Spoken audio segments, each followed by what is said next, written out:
A or N? Confused? If you are, this video is going to be the answer to your confusion. Well, dear learners, welcome to Studying with Kollan sir.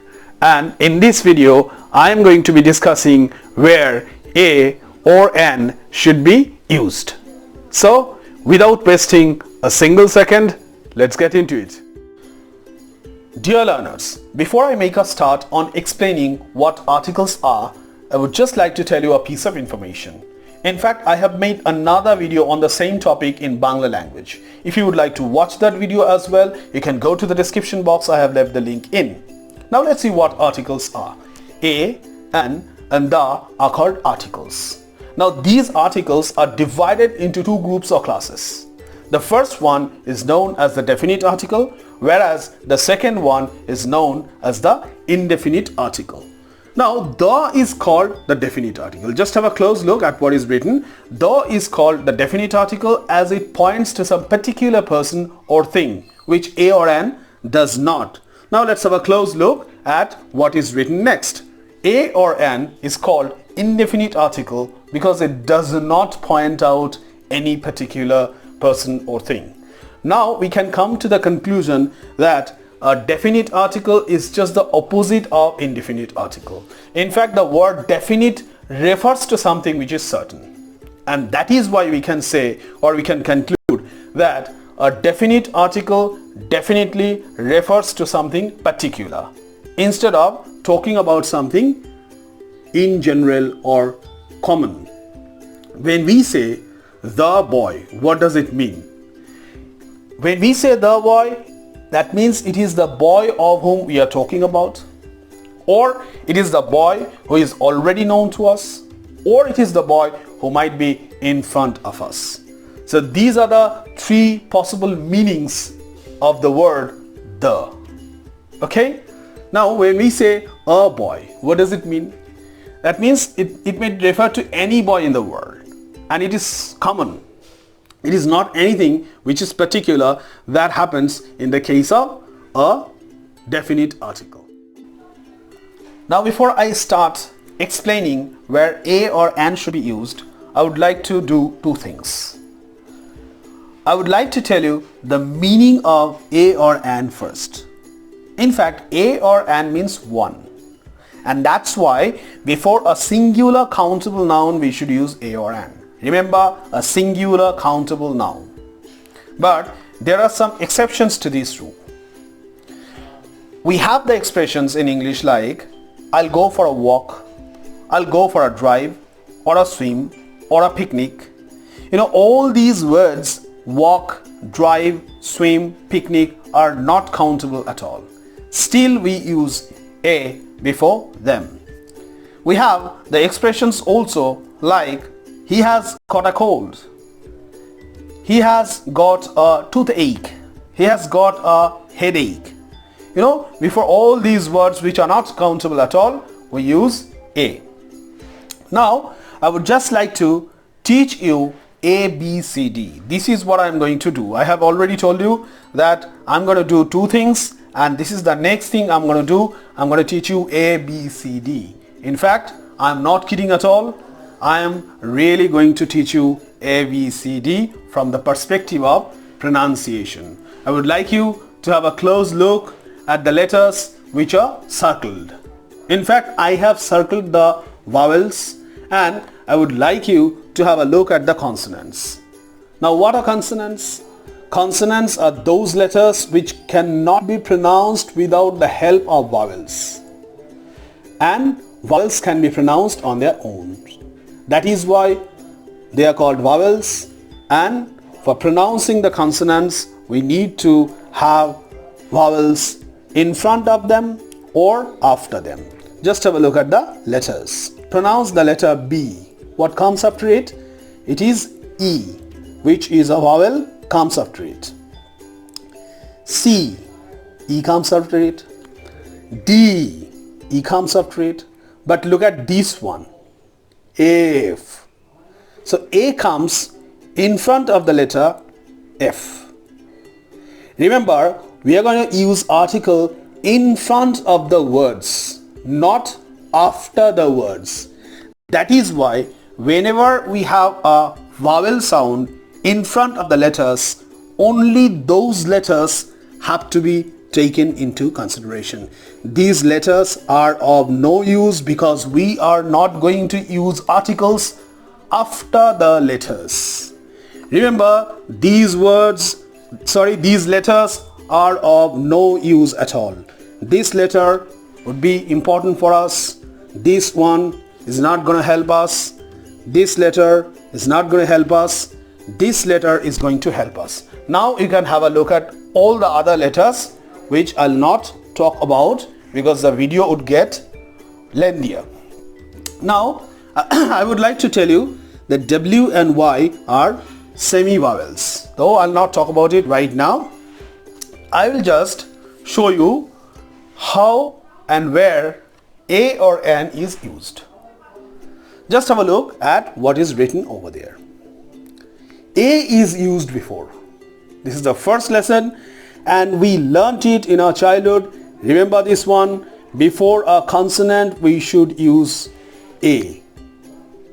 Just have a look at the examples written over here. A boy, A girl, or A BA. A BA means if we say he is a BA, that means he is a graduate. He has passed BA examination. Well, the next one is a horse. And I would like to move on to the first type or the first rule of N. Just have a look. A vowel. N is used before a vowel. So what are the rules? The first rule is that A is used before a consonant, and the second rule is that N is used before a vowel. These are the two rules and I'll show you the variations of these two rules from the perspective of pronunciation. Now let's have a look at the examples written over here. An eye, an umbrella, an ox. Now we would like to move on to the second rule of A. Such vowels.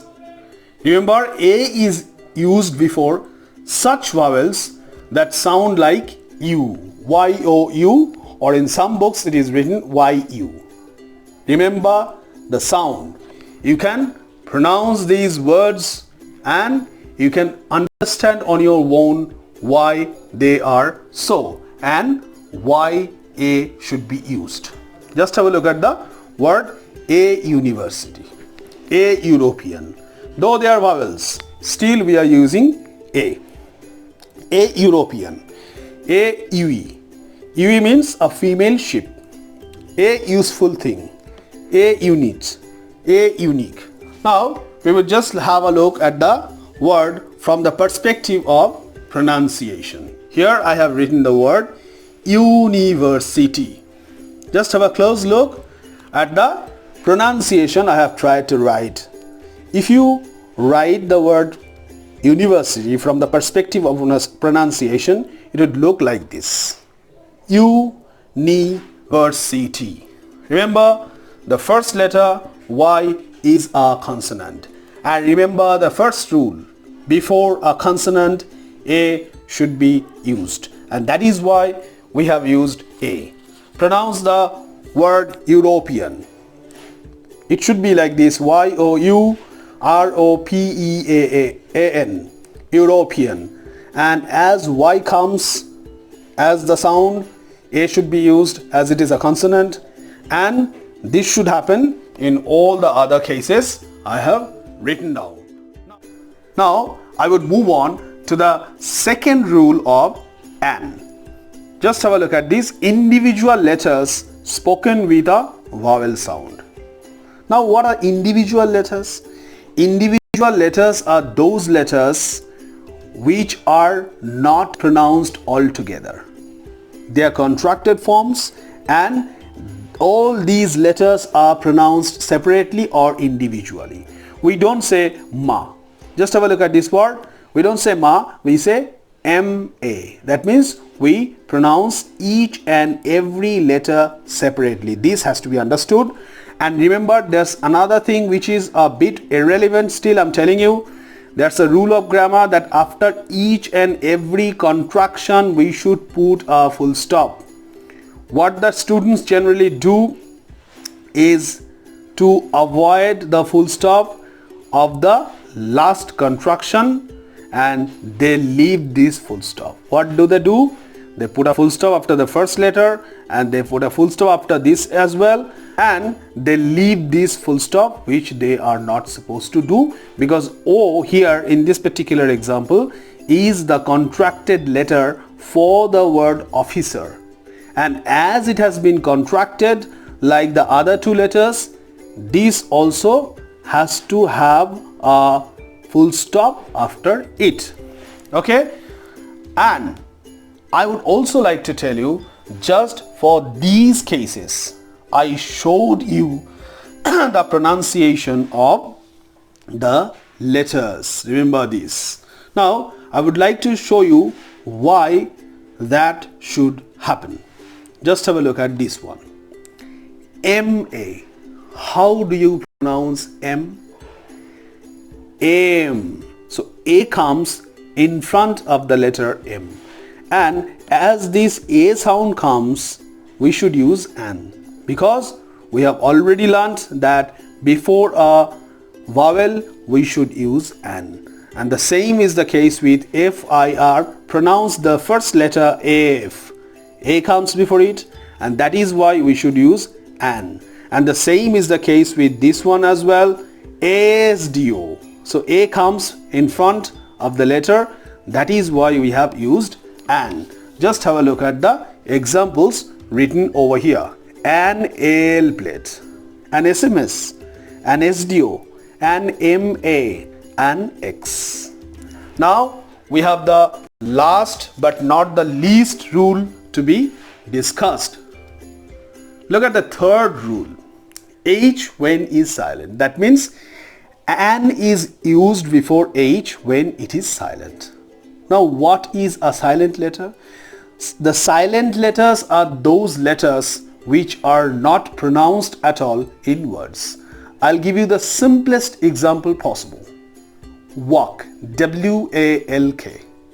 And here in this particular word, L is not pronounced at all. Only W-A-K are pronounced. Okay? Now, sometimes we have some words where H is not pronounced or H is silent. Just have a quick look at the examples written over here. An heir. Look at the spelling, H-A-I-R. It is not so. It is heir, and it refers to the successor. Okay? It should be pronounced like that. An hour. Here H is silent. An honest or honorable man. I'll just show you over here. Just have a look at this. An hour.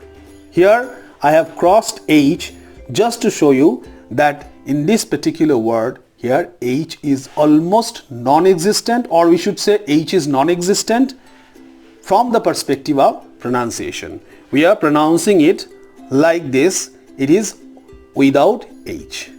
Without H the word is pronounced. Okay? And before I end, I would also like to tell you about a very common mistake that students are found to make. Look at the note. A common noun in the singular number should have an article. So whenever we have a common noun in the singular number, we should put an article. Okay? Just have a look at the example. Sometimes we say, I have seen bird, but it is incorrect English, because we should have put a or an or the before this, or we should make it plural. Just have a close look at the examples written over here. I have seen a bird would be okay, because bird here is a common noun in the singular number, and that is why we should have an article before it. Just have a look at this one. I have seen the bird. It's okay. It has been particularized. The is used here. Look at the last example. I have seen birds. That means the word bird has been made plural. It's also okay. But I have seen bird is not okay at all. Now I'll discuss a few words beginning with the same letter, just to clarify the rules I have just discussed. Okay? Just have a look at this. this word begins with H and this word as well begins with H, and the same is the case with other words. Now let's have a look at the first word and pronounce it. A headmaster. Here H sound comes and that is why A is used. But just have a look at this one. Here H comes and H is pronounced individually, and before the letter H we have a vowel sound A, and that is why N is used. H. That is why NHM. Look at this one, an umbrella. Here U is not pronounced as umbrella. If it could have pronounced like this, we could have used A. But as umbrella is simply pronounced and we have a vowel sound here, and that is why N is used. But here in this case U is pronounced as Y-O-U, and as there is a consonant sound we have used A. Just have a look at this one, an A. Here H is silent, but here in this case H is not silent, it is pronounced, and that is why I have written A. Just have a look at this one, an orange. Here we have a vowel sound, but this one A1. In fact A1 is a good word in English language which means superior. Okay, A1 biscuit, that means the biscuits are of superior quality. Well, NSDO. Here A comes, the vowel sound comes before it, and that is why you have used an. And here A student. Here the vowel sound does not come or is not there, and that is why you have used A. Now here's a simple task for you. You can write the answers to these questions in the comment box. Okay, you can type your answers. I'll just have a quick read of all the words written over here. The first one is dash MLA, second one is FIR, third one is owl, fourth one is HS school, the fifth one is RBI officer. Thanks for watching.